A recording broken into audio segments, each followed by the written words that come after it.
100 native maidens dance beneath the silver moon, each hoping to win the Comanche King's heart. But when his gaze falls upon a single white captive, everything changes. What secret bond ties them together beneath the sacred fire? Thank you so much for watching and for all your comments. Let me know at the end if you liked the story, and where you're watching from and why you're following this. The vast plains stretched endlessly under the brilliant summer sky, as Running Elk surveyed his territory from atop his painted stallion. At 25 summers, he was the youngest chief the Quahati band of Comanche had known in generations. His father, the great Chief Blackfeather, had fallen in battle against the Texan Rangers 2 winters past, thrusting leadership upon his only son's shoulders. "The preparations for the moon dance begin tomorrow," said Hawkeye, his most trusted warrior and childhood friend. "The maidens from every Comanche band will arrive within 3 suns." Running Elk nodded solemnly. According to tradition, a chief must take a wife by his 3rd year of leadership. The moon dance was where eligible Comanche maidens would gather, displaying their skills and beauty in hopes of catching the eye of warriors seeking wives. For a chief, the event held even greater significance. "My mother reminds me daily of my duty," Running Elk replied, his dark eyes scanning the horizon. "She has already counted 100 young women who will compete for my attention." Hawkeye grinned. "Perhaps one will finally stir your heart. Your lodge has been empty too long." Running Elk offered no reply. Though he knew his responsibility to his people included producing heirs, no Comanche maiden had ever kindled a fire within him. He had watched his parents' deep bond throughout childhood. His father had loved his mother with fierce devotion. Running Elk wanted nothing less for himself. "The hunting party returns," Hawkeye observed, pointing toward the eastern horizon where a group of riders approached, trailing several horses behind them. As the riders drew nearer, Running Elk noticed they carried more than just game.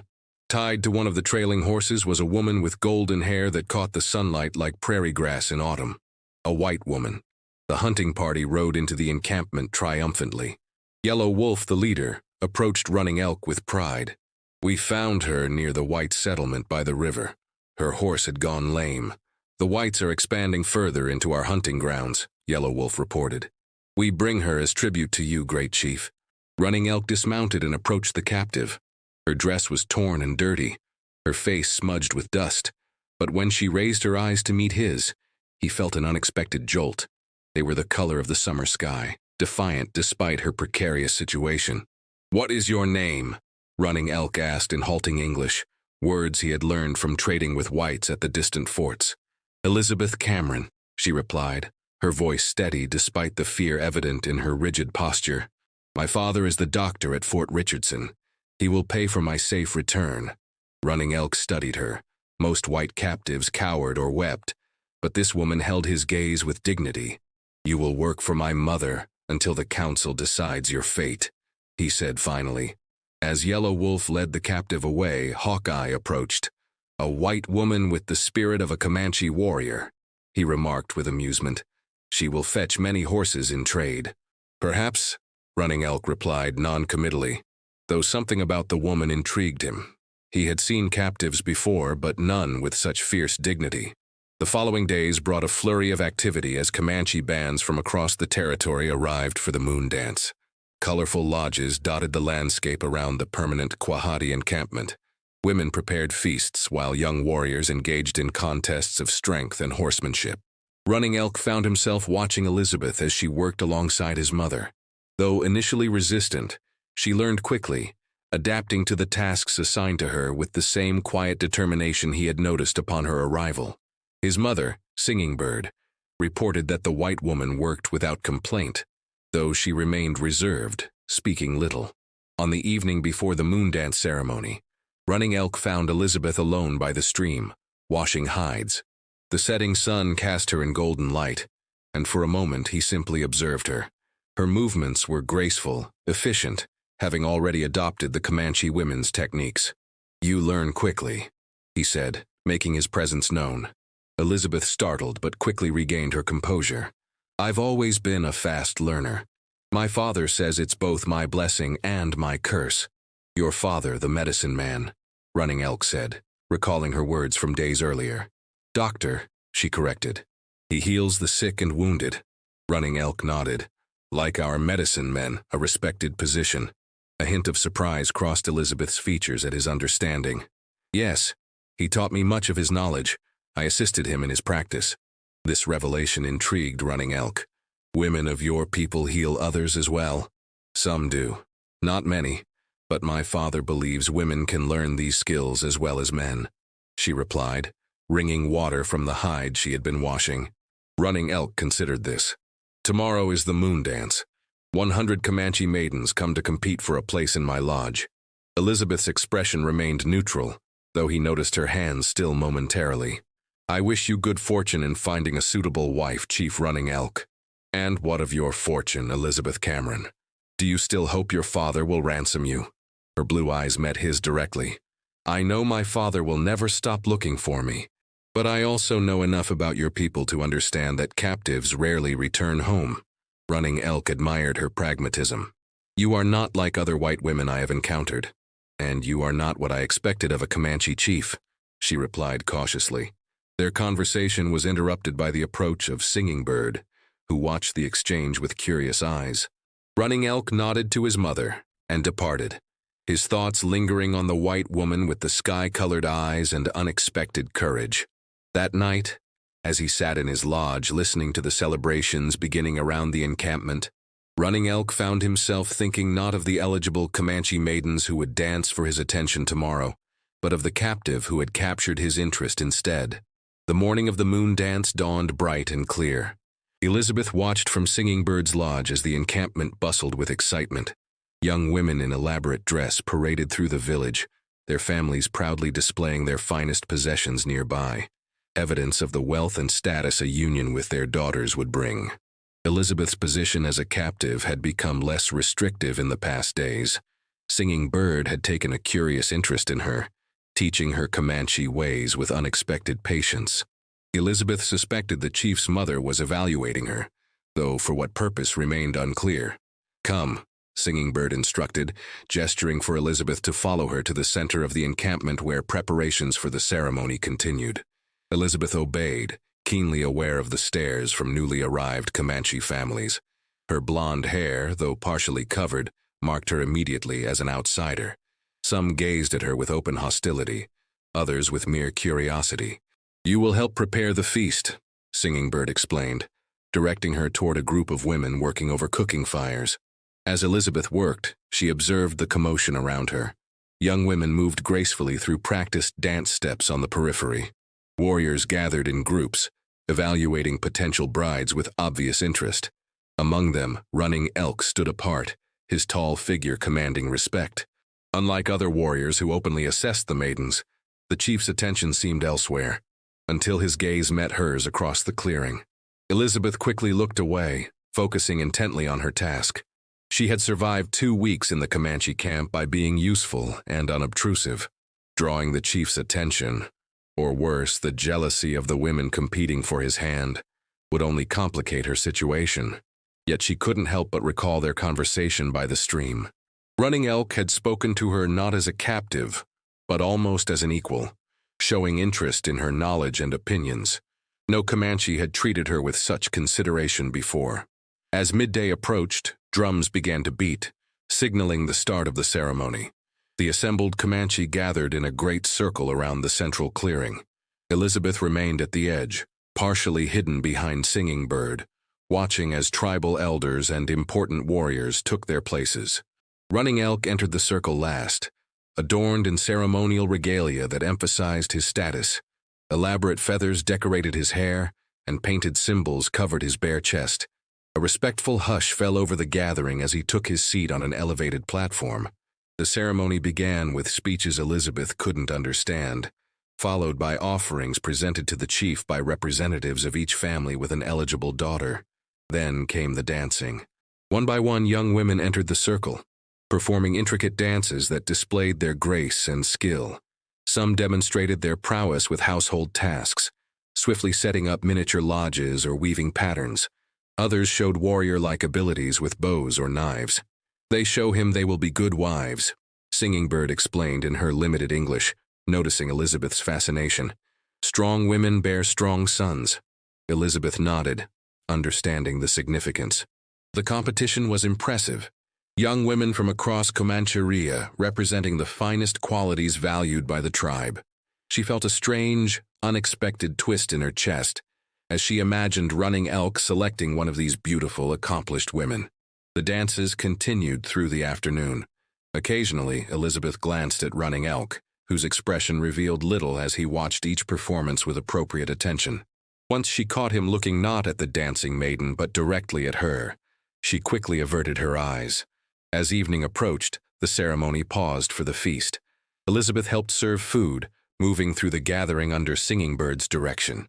When she approached Running Elk with a platter of meat, he acknowledged her with a subtle nod that didn't escape the notice of nearby observers. "The white woman has bewitched our chief," Elizabeth overheard one woman mutter in broken English, clearly intended for her to hear. "She should be traded to the Mexicans where she belongs." Elizabeth maintained her composure, completing her task without reaction. As she retreated from the chief's presence, Yellow Wolf, the warrior who had captured her, blocked her path. "You forget your place, white woman," he hissed quietly. "The chief's interest will not protect you forever." Before Elizabeth could respond, Hawkeye appeared at her side. "The chief's mother requires assistance," he said firmly, guiding her away from Yellow Wolf's menacing presence. Once they were out of earshot, Hawkeye spoke in careful English. "Yellow Wolf hoped to gain favor by presenting you to the chief, but now sees his gift has created unexpected complications. I've done nothing to encourage the chief's attention," Elizabeth protested. "Sometimes attention needs no encouragement," Hawkeye replied with a knowing glance. "Be careful. Many here would see you gone before you become a problem." As night fell, the ceremony intensified. The most favored maidens performed final dances by firelight, their movements cast in dramatic shadows. Elizabeth watched from the periphery, increasingly aware of the precariousness of her position. When the last dance concluded, an elder addressed Running Elk in Comanche. The crowd grew hushed with anticipation. According to tradition, the chief would now indicate which maiden had captured his interest, leading to formal courtship negotiations with her family. Running Elk rose slowly, his eyes scanning the assembled company. The silence stretched uncomfortably long. Then, to the astonishment of all present, he spoke words that sent murmurs rippling through the gathering. Hawkeye, standing nearby, translated in a whisper. "He says he honors all who have performed, but requires more time for such an important decision." The announcement caused immediate stir.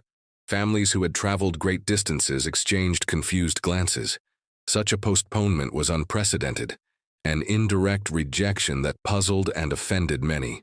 As the gathering dispersed with uncertain murmurs, Elizabeth felt eyes upon her. Looking up, she found Singing Bird studying her with an unreadable expression. The older woman approached slowly.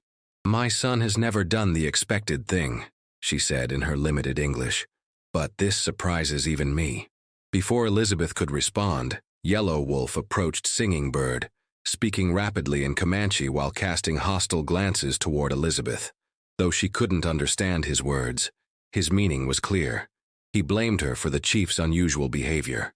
Singing Bird responded firmly, her authoritative tone requiring no translation.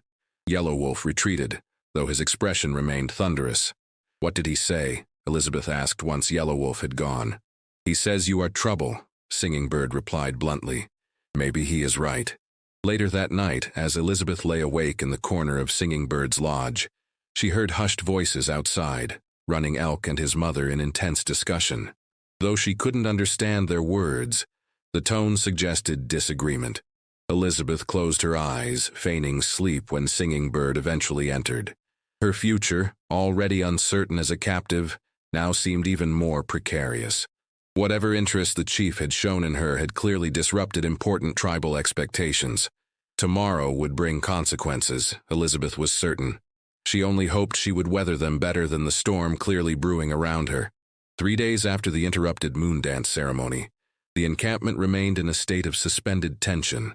Most visiting families had stayed, hoping Running Elk would soon make his selection from among their daughters. The delay was unprecedented, causing whispered speculation throughout the village. Elizabeth found her status subtly altered. Though still a captive, She had been moved from general labor to working exclusively in Singing Bird's lodge. Whether this represented protection or closer scrutiny remained unclear. On the fourth morning, Elizabeth was sorting through medicinal herbs with Singing Bird when commotion erupted outside. A hunting party had returned, bearing a wounded warrior. Elizabeth followed Singing Bird to where men carried the injured Comanche toward the medicine man's lodge. "Snake medicine is away gathering roots in the hills," someone reported as they laid the warrior on buffalo robes. The man's leg bore a terrible wound, blood seeping through hastily applied bandages. "What happened?" Singing Bird demanded. "Texas Rangers," replied one of the hunters grimly. "They ambushed swift deer near the eastern creek. The others fought them off, but not before this." Elizabeth stepped forward instinctively. "I can help," she said in English, then repeated her offer in the few Comanche words she had learned. Suspicious glances met her offer, but Singing Bird nodded permission. Elizabeth knelt beside the wounded man, carefully removing the blood-soaked wrappings. The leg had a deep gash that would require stitching. "I need clean water, my bag from your lodge, and strips of clean hide for bandaging," she instructed Singing Bird, falling naturally into the role she had played countless times assisting her father. To her surprise, the Comanche woman complied without question, dispatching young boys to fetch the requested items. The crowd watched warily as Elizabeth examined the wound. "Hold him still," she directed when her supplies arrived. Working methodically, she cleaned the wound with water infused with herbs she had recognized among Singing Bird's stores. Plants her father had taught her possessed properties to prevent festering. With steady hands, she stitched the wound closed using a bone needle and sinew thread from Singing Bird's sewing supplies. The injured warrior endured the procedure stoically, though pain etched deep lines around his eyes. "He needs medicine for fever that will come," Elizabeth explained, as she applied a poultice of crushed herbs to the wound before bandaging it. "And the bandages must be changed daily to prevent corruption." Her focused efficiency had silenced the onlookers. Even Yellow Wolf, who had been among the most vocal critics of her presence, watched with grudging respect. As Elizabeth finished, she became aware of another presence. Looking up, she found Running Elk observing from the edge of the gathering. How long he had been watching, she couldn't tell, but his expression revealed admiration. "You have the healing touch like your father," he said as the crowd dispersed, the injured man being carried to recover in his family's lodge. "My father is a far more skilled physician," Elizabeth replied modestly, washing blood from her hands in a wooden bowl. Running Elk gestured for her to walk with him, an invitation that drew curious glances but one she dared not refuse. They moved toward the edge of the encampment, visible to all but beyond easy hearing. "My people speak of little but my delay in choosing a bride," Running Elk said after they had walked in silence for several moments. "They do not understand my hesitation." Elizabeth kept her eyes fixed ahead. "It is not my place to question a chief's decisions. Yet you must wonder, as they do." A hint of amusement colored his voice. Elizabeth hesitated before responding honestly. "I wonder why you would risk offending important families and disrupting tribal traditions." Running Elk nodded thoughtfully. "My father taught me that a chief must sometimes place wisdom above tradition. The alliance I choose will shape the future of our people. And none of the 100 maidens presented suitable qualities for such an alliance?" Elizabeth asked carefully. "They presented all the qualities a Comanche wife should possess," he acknowledged. Yet something was lacking. They had reached the stream that bordered the encampment. Running Elk stopped, gazing across the water toward the distant horizon. "My scouts report your people are searching for you," he said unexpectedly. "A party from the fort has been tracking along the river valleys." Elizabeth's heart quickened. "My father," she whispered, hope surging through her. "Yes, a white medicine man leads them with soldiers." Running Elk's expression remained inscrutable. "Yellow Wolf and others counsel that we should move the camp deeper into Comanche territory immediately." "And what have you decided?" Elizabeth asked, struggling to keep her voice steady. Running Elk turned to face her directly. "That depends on your answer to a question, Elizabeth Cameron." The use of her full name startled her. Since her capture, she had been called simply the White Woman by most. "If I returned you to your people," he continued, "would you speak against us? Would you guide soldiers to our hunting grounds and winter camps?" The question stunned her. You would let me go? I ask what you would do if I did, he insisted. Elizabeth considered carefully before answering. I would tell them I was treated with unexpected dignity, that I learned your people are not the savages whites believe you to be. She met his gaze steadily. I would not guide soldiers here. My father seeks healing, not vengeance. He taught me that enough blood has been spilled on both sides. Running Elk studied her face as though searching for deception. Whatever he sought, he seemed satisfied with what he found. There is another possibility, he said finally, his voice lowering. One that would bind our peoples rather than divide them. Elizabeth's breath caught as his meaning became clear. You cannot be suggesting that you remain here not as captive but by choice, he finished. As my wife. The boldness of his proposition left her momentarily speechless. A Comanche chief taking a white woman as his bride was unprecedented, a violation of traditions on both sides. Your people would never accept such a union, she finally managed, nor would mine. Some would resist, he acknowledged, but a chief's authority extends far, and my mother has seen your worth. As for your people, he shrugged slightly, I cannot speak for them. Before Elizabeth could respond, shouts erupted from the encampment. Riders were approaching, not Comanche, but white men flying a white flag of truce. Your father's search party, Running Elk said grimly. It seems fate has hastened your decision. As they hurried back toward the village, Elizabeth's mind raced. The possibility of return to her father and her former life had seemed increasingly remote. Now freedom was suddenly within reach, yet complicated by feelings she hadn't anticipated developing during her captivity. Running Elk called for warriors to form a defensive line, but instructed them not to attack. The white flag would be respected, though armed Comanche fighters surrounded the approaching party cautiously. From the distance, Elizabeth recognized her father's slight figure among the soldiers. Tears sprang to her eyes at the sight of him. What is your answer, Elizabeth? Running Elk asked quietly beside her, as the distance between her two worlds rapidly closed. She turned to him, the weight of an impossible choice crushing down upon her. I need time. I must speak with my father. Running Elk nodded once, his face composed but his eyes revealing deeper emotion. Then we will speak with him together. As the distance between the search party and the Comanche lines narrowed, Elizabeth found herself standing between worlds, the familiar life she had known, and the unexpected connection she had formed in captivity. Whichever path she chose, nothing would ever be the same again. The meeting between Dr. Cameron's party and the Comanche unfolded with tense formality. 6 soldiers accompanied Elizabeth's father, who looked haggard from weeks of searching. His weathered face transformed with relief when he spotted his daughter standing beside Running Elk. Elizabeth, he called, moving forward until cautioned to halt by the warriors. Running Elk signaled for his men to allow Dr. Cameron through alone. Elizabeth rushed forward, embracing her father with tears flowing freely. I feared I'd never see you again, Dr. Cameron whispered, holding his daughter tightly. Are you harmed? I'm well, father, she assured him, wiping tears from her cheeks. They have treated me with unexpected kindness. Dr. Cameron looked past her to where Running Elk stood watching their reunion. The chief had donned his formal regalia, projecting dignity and authority. You are the leader here? Dr. Cameron asked. I am Running Elk, chief of the Quahati Comanche, he confirmed in his limited English. To Elizabeth's surprise, her father addressed Running Elk in halting Comanche phrases. My daughter's safe return. I am grateful. Running Elk's eyebrows raised slightly at the white man's effort to speak his language.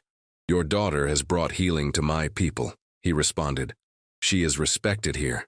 Elizabeth translated the exchange, explaining, Father learned some Comanche words from a scout who lived among your people.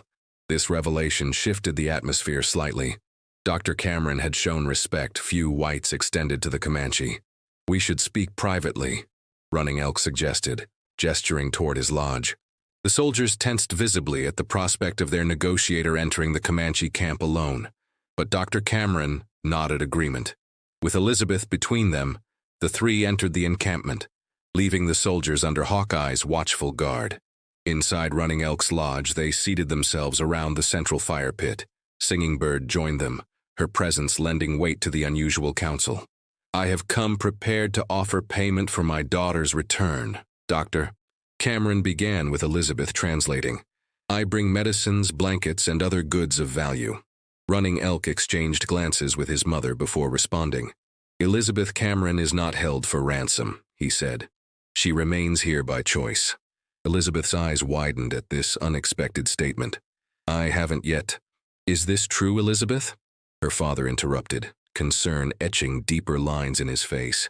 Elizabeth found herself at the crossroads she had been approaching since her first conversation with Running Elk by the stream. Her father represented safety, civilization, and the life she had known. Running Elk offered something entirely different, a challenging path few white women had ever walked willingly. The chief has offered me a place here, she said carefully, not as captive, but as wife.